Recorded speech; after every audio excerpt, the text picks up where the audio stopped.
Shalom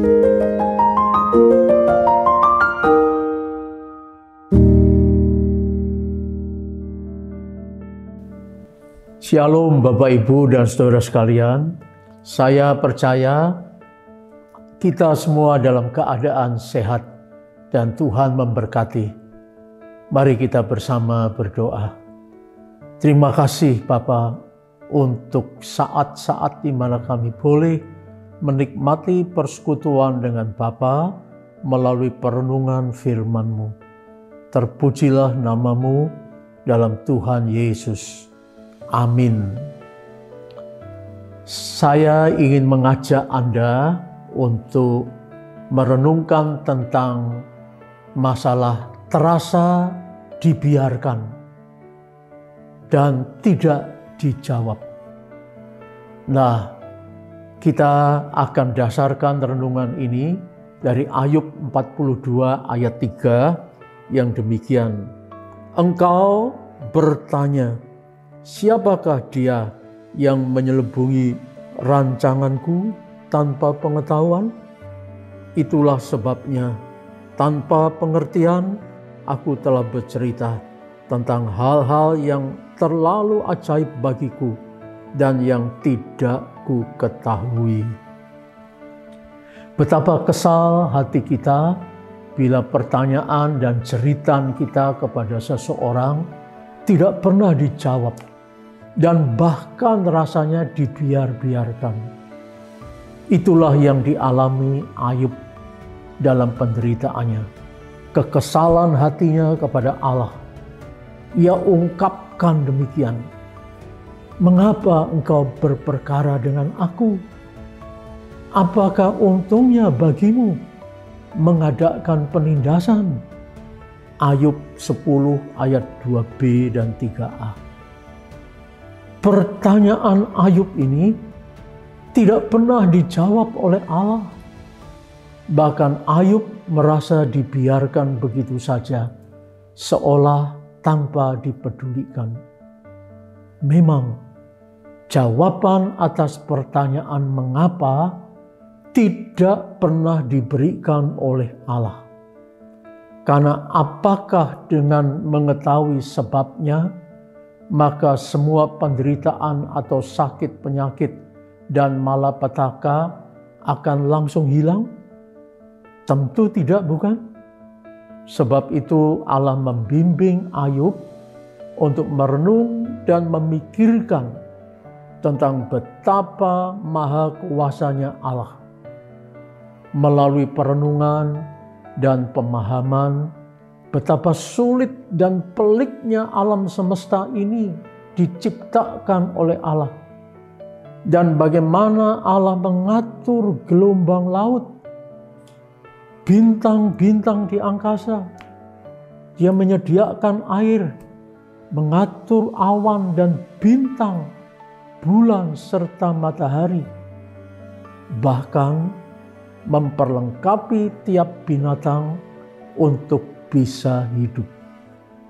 Allah mengendalikan dan memegang kendali atas alam ciptaannya yang tak mampu dipikir dan dimasukkan dalam pemikiran manusia yang sangat terbatas ini.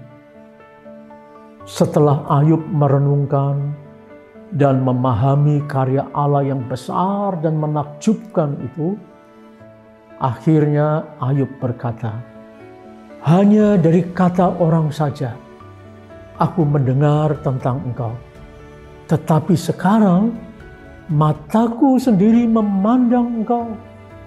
Sebab itu aku mencabut perkataanku dan dengan menyesal aku duduk dalam debu dan abu. Ayub 42 ayat 5 dan 6. Akhirnya Ayub memang tidak mendapatkan jawab yang menjelaskan mengapa ia sampai harus menderita seperti itu. Tapi yang ia dapatkan justru yang istimewa, yaitu perjumpaan dengan Allah secara pribadi. Hal ini sangat berharga sekali.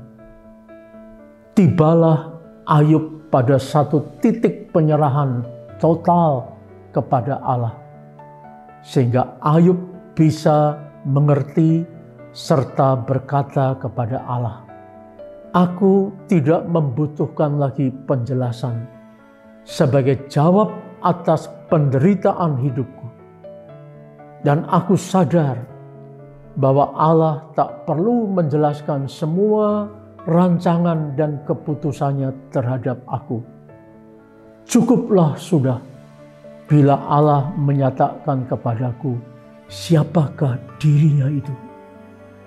Dialah yang maha kuasa."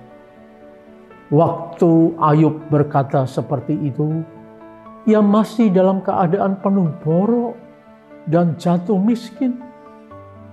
Ia tidak peduli lagi dengan keadaan dirinya, sebab ia telah berjumpa secara pribadi dengan Allah. Bahkan sekarang, ia mampu mendoakan sahabat-sahabatnya yang teramat menyebalkan dan menyakitkan hatinya. Hatinya tidak lagi diliputi oleh kebencian dan kegelisahan memikirkan penderitaannya. Hatinya sekarang penuh sukacita dan rasa syukur yang dalam karena boleh mengalami perjumpaan dengan Allah, Sang Sumber kehidupan. Dan apa yang terjadi kemudian? Ayub 42 ayat 10 berkata, "Lalu Tuhan memulihkan keadaan Ayub setelah ia meminta doa untuk sahabat-sahabatnya. Dan Tuhan memberikan kepada Ayub 2 kali lipat dari segala kepunyaannya dahulu." Inilah rahasia kemenangan Ayub. Sebab itu, masih perlukah kita selalu menuntut penjelasan dari Allah untuk penyakit yang kita derita, usaha kita yang jatuh, malapetaka yang menghancurkan harapan hidup, kematian orang yang kita cintai, dan masih banyak lagi hal yang lain? Mari kita belajar dari Ayub yang sanggup berkata, "Aku tahu bahwa Engkau sanggup melakukan segala sesuatu dan tidak ada rencanamu yang gagal." Masihkah kita sibuk meminta pertanggungan jawab dari Allah untuk apa saja yang terjadi dalam hidup kita ini? Ingatlah bahwa Allah tak perlu menjelaskan akan rencana-rencananya. Cukuplah bagi kita bila Allah menyatakan dirinya kepada kita saat kita mengalami suka maupun duka, sehat maupun sakit, kelimpahan maupun kekurangan. Amin.